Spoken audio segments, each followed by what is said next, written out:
Thanks for joining us on WFAA News at 4. I'm Dia Wall. We start with breaking news in Irving. Traffic has been backed up for hours on the President George Bush Turnpike. It was shut down after police say an officer was forced to shoot a man who was armed with a knife. Here's a live look from our chopper there at the scene. We'll get an update on traffic from Stacia Wilson in just a moment. But first, we're going to get out to Brittany Moncrief. And Brittany, we heard from police this afternoon, but what have you learned? That's right. President George Bush Turnpike has been backed up for hours here in Irving, and that's due to two major incidents that took place less than a mile from each other. A deadly shooting involving an officer and a major crash. Now let's walk through what happened here. It starts with that crash that involves an 18-wheeler that happened just around 6 this morning. Irving police tell us they shut down the lanes on the turnpike while crews worked to clear that scene, setting up barricades near the on-ramp at Interstate 635. Two officers had also been stationed there.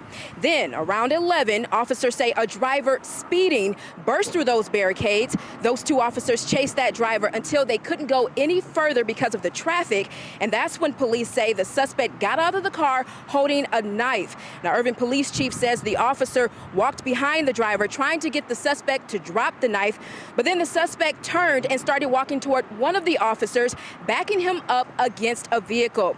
Now, the chief says the suspect got just a few feet from that officer when the officer fired his gun several times. Police tell us the officers did render aid and the suspect was taken to the hospital where that suspect later died. Now, Chief Derek Miller says the officer who fired his gun is a 15-year veteran and is extremely shaken up.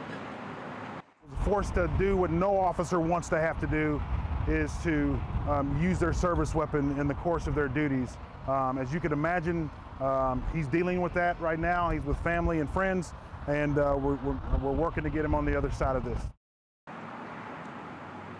And police tell us no one else was injured in this shooting. They say they're still working to identify that suspect. But in the meantime, simultaneous investigations are taking place for both the crash and the shooting. And right now, the ramp is open just before you get to Royal Lane and Gateway Drive. Now, we're going to toss it over to Stacia with a closer look at how this impacts your commute.